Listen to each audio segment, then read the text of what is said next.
আচ্ছা ইন্দ সেই দেউতাৰ শ্ৰাদ্ধভাগ কেতিয়া পৰিছে বাৰু? জেঠৰ 15 তাৰিখে। 15 তাৰিখে। আচ্ছা এতিয়াতো সকাম ভাগ ইয়াতেই পাতিব লাগিব। ইয়াতে প্ৰথম বাৰ্ষিক যেতিয়া আমি জন্মস্থানত যদি দেউতাৰ কাম ভাগ নকৰো নহয়নে বৌ? গতিকে ইয়াতে যেনে তেনে মোটামুটিকে থম আৰু অৱস্থা আছে ব্যৱস্থা। মোটামুটিকে থবি প্ৰথম বাৰ্ষিক মোটামুটিকে থম বুলি ক'লে হ'ব নেকি? মই টকা 10,000 দি পঠিয়াম ধুনীয়াকে মাছে মাছ হ'ব লাগিব ধুনীয়াকে মাছ দি পেলাই সকাম ভাগ পাতিব লাগিব। তই যদি ভাবিছ বেলেগ কথা, মোৰতো চাকৰি বাকৰি নাই, তই জানো এই থকা ভেটি মাটিকনে যেনে তেনে বেপাৰ বাণিজ্য কৰি চলি আছো। তই যদি কিবা এটা দি সহায় কৰো ভকতক খৰচ পালে ভালেই লাগে দেচোন, হয় নহয়? তই সেইবোৰৰ কাৰণে চিন্তা নকৰিবি, মই আছো নহয়। ঠিক আছে তেতিয়াহ'লে হ'ব। মই তোলৈ টকা 10,000 পঠিয়াই দিম, তই ধুনীয়াকে বজাৰ সমাৰ কৰি সকাম ভাগ ধুনীয়াকে কৰিব লাগিব। মুঠতে সেইটোৱেই কথা। তেতিয়াহ'লে মই ভকত আৰু বেছিকে কেইজনমান মাতো। মাত হয়নে নহয়? ঠিকে আছে বাৰু। এই জেগাটো অকমান কম হ'ব। জেগাটো অকমান কম হ'ব। ইহঁতৰ ঘৰত কৈ পেলাই সিহঁতৰ সেই অকমান বহাই লৈ পেলাই এই মণিহঁতৰ ঘৰত তেহেঁতকো কবি। মণি সিদিনাখন সি আহিছিলে সকামৰ খা খবৰ লৈছিল বাৰু। কৈছে বোলে হ'ব তোৰ যদি চোতালৰ অসুবিধা অকমান মোৰ ফালে দি দিবি। অকমান নহয় সিহঁতৰ চোতালখন লৈ লৈ ৰন্ধা বঢ়া জেগা অকণ লাগিব ধুনীয়াকে। তেতিয়াহ'লে এটা কাম কৰিবি, তইতো এতিয়া যাবিগে। মই যামগে। গতিকে তই এসপ্তাহ মানৰ মানে নোৱাৰিলেও 5 দিনমান আগত আহিলে ভাল হয় আৰু। বাৰু হ'ব, মই সেইদিনাও আহিব পাৰো। সেইদিনাও আহিব পাৰো বা 5 দিনৰ আগত নাহো। মোৰ ঘৰত বহুত ইটো সিটো কাম ওলাই থাকে নহয়। তই আহিলে ধৰ মই ইফালে সিফালে অকমান যাব পাৰো আৰু। সেইটোতো হয়েই বাৰু। বাৰু তথাপিতো মই চিন্তা কৰিম বাৰু কিমান দূৰ পাৰো। আচ্ছা তেতিয়াহ'লে আমি যাম। ব'লা ট্ৰেইনত যোৱা কথা আহিব। আহিম। ঠিক আছে আমি আহো। গৈ পেলাই ফোন এটা কৰিম।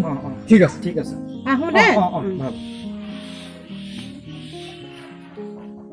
বাৰু। তেতিয়াহ'লে অকণ বহলকে পাতিব পৰা যাব। ককাইদেৱে কৈছে যেতিয়া টকা 10,000 দিব আৰু মোৰ বেপাৰ বাণিজ্য যি 2 পইচা আছে মিলাই পেলাই অকমান বহলভাৱে পাতিব পৰা যাব। ঠিকে আছে, ঈশ্বৰ হৈ আহিছা কৃষ্ণ।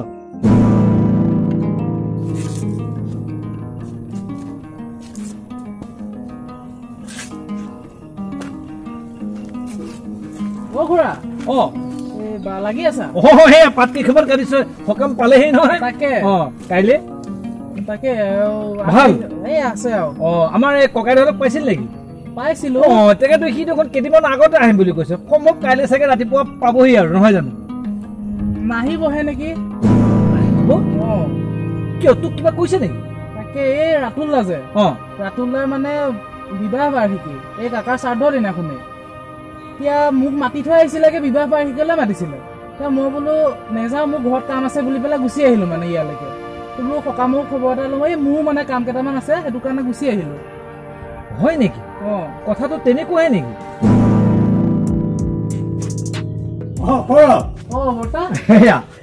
কি কৰি আছ? আছিলো এনেই। এই ৰাতুল দাদাৰ এই বিবাহ বাৰ্ষিকী পৰিছে নহয়। গতিকে তালে তোৰ লগৰ কেইটাকো কবি, যাবি এপাক। কেতিয়াবা? কাইলে। তই গম নাপাৱ? গম ক'ত পাবি? আচ্ছা যিয়ে নহওক, এই লগৰ কোন আছে তোৰ নিবি আৰু 2-এজনক লৈ যাবি। মই আকৌ তোক দায়িত্বটো দিম বুলিহে ভাবিছিলো। পইচা লৈ আহিছিলো, মাংসখিনি দায়িত্ব তোকে দিওঁ। হেৰি নহয় বৰ্তা, মই গাঁৱলৈহে যাব লাগিব নেকি কাইলে? কিয়? কাম এটা ওলালে মানে কিবা ডকুমেণ্টছ অলপ আনিব লাগে। হয় নেকি? বিচাৰিছে মানে। মই যাব নোৱাৰিমহে নেকি? বেয়া নাপাব আৰু। ঠিক আছে। আমাৰ আকৌ এই দেউতাৰো সেই শ্ৰাদ্ধ পৰিল নহয় কাইলৈ। এতিয়া সেয়া ইন্দক মই সেইখিনি দায়িত্ব দিলো।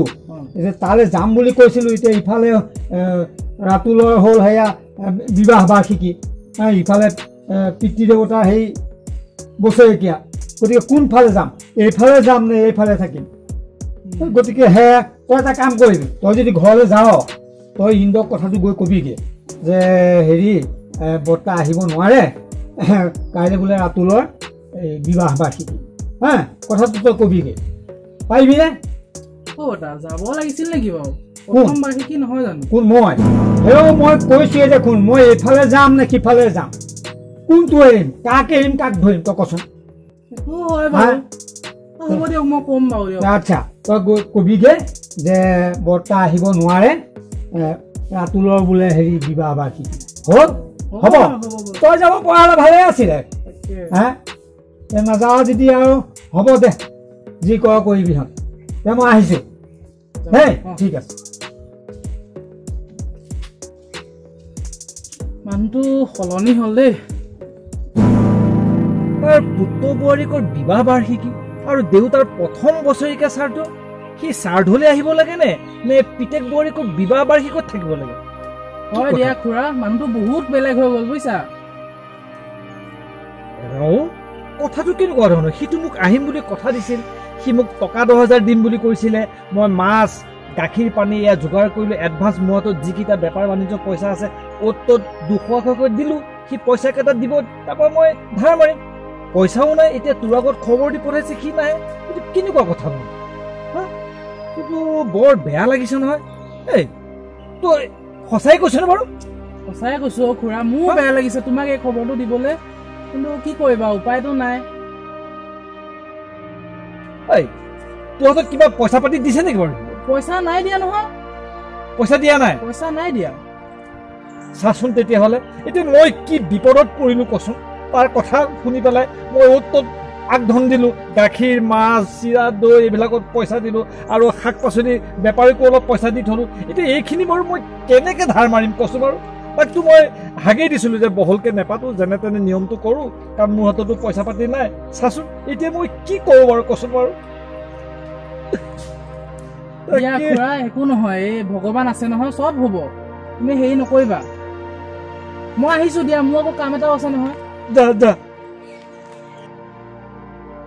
দেখিছেনে বাৰু সি মোক কি কৰিবলৈ বাকী আছে বাৰু সি দেউতাৰ বছৰেকাৰ নামত সি মোক ফাঁকি দি গ'ল টকা 10,000 দিম বুলি তাৰ উপৰিও দেউতাৰ যিখিনি মাটি আছিল সি মোক মাটি বাৰীখিনিও সকলো মাটি বাৰী বিক্ৰী কৰি সি মোক তাৰ লগত ৰাখিব বুলি মোলৈকো মাটি এক কথা ৰুম বুলি ক'লে কিন্তু কথা ফুচপাত সকলো মিছা সেই থকা ভেটিকনৰ বাদে মোৰতো অন্য একো নাই মই যেনে তেনে বেপাৰ বাণিজ্য কৰি চলি আছোঁ এই দেউতাৰ বছৰেকাটো বোলো যেনে তেনে ভকত কেইজনৰ মাতি নিয়মটো কৰোঁ কিন্তু সি মোক আহি ফাঁকি মাৰি গুচি গ'ল বাৰু যি হ'ল মই তোক লগ পাবই লাগিব মোৰ মনৰ কথাখিনি তোক ক'বই লাগিব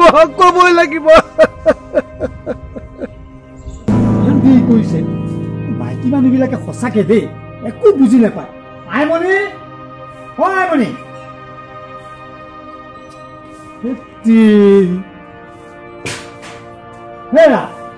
তোমালোকে সময়ৰ মূল্য বুজি পোৱা নে নোপোৱাহে কি হ'লনো সিহঁত চাগে সেই বিবাহ ভৱন পালেগৈ যে এতিয়ালৈকে যোৱা নাই মোৰ হাতত গোটেই দায়িত্ব মাছে মঙহে গোটেইখিনি মোৰ ওপৰত দিছে গতিকে মাংসখিনি ল'বগৈ লাগিব মাছখিনি ল'বগৈ লাগিব তুমি যদি এতিয়ালৈকে ইমান দেৰি কৰি থাকা কেতিয়া পামগৈ কেতিয়া হ'ব বাৰু ৰবচোন কথা এটা কোৱা এই আপুনি যে তালৈ যোৱা কথা কৈছিল আজিতো দেউতাৰো শ্ৰাদ্ধ আছিলে থোৱাহে দেউতাৰ শ্ৰাদ্ধ দেউতাৰ শ্ৰাদ্ধ সদায় পাম এই বিবাহ বাৰ্ষিকীখন চোৱাচোন ল'ৰাটোৱে কিমান আশাকে হেৰি কৰিছে তাত সেই ইন্দ্ৰ আছে সি কৰিব কি কৰে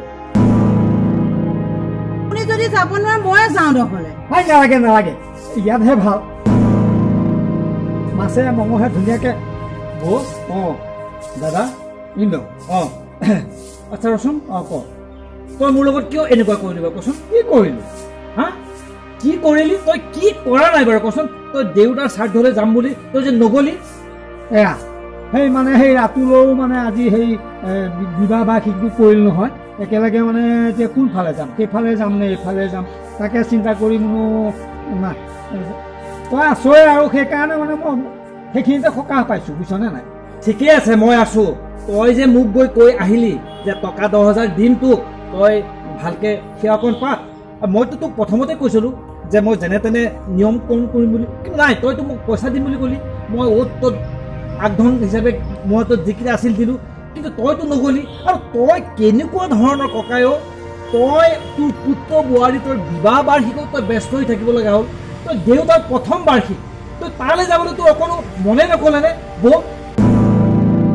তোৰ মনে নক'লেনে বাৰু যিজন দেউতাই ইমান মাটি সম্পত্তি ঘটিলে আৰু তই মোক ফাঁকি মাৰিলি তই মোক মস্ত ফাঁকি মাৰিলি তই দেউতাৰ মাটি সম্পত্তিখিনি বিকি গুৱাহাটীত মোলৈকো মাটি ল'ম বুলি তই কৈছিলি নে নাই? কৈছিলি নে? কিন্তু তই কি কৰিলি? তই কৰিলি কি? গোটেই সম্পত্তি যিখিনি ল'লি তোৰ নামত ল'লি, তোৰ ল'ৰাৰ নামত ল'লি, কিন্তু মোলৈতো একো নাথাকিল। তথাপিও মই তোক কোনোদিন আপত্তি কৰা নাছিলোঁ।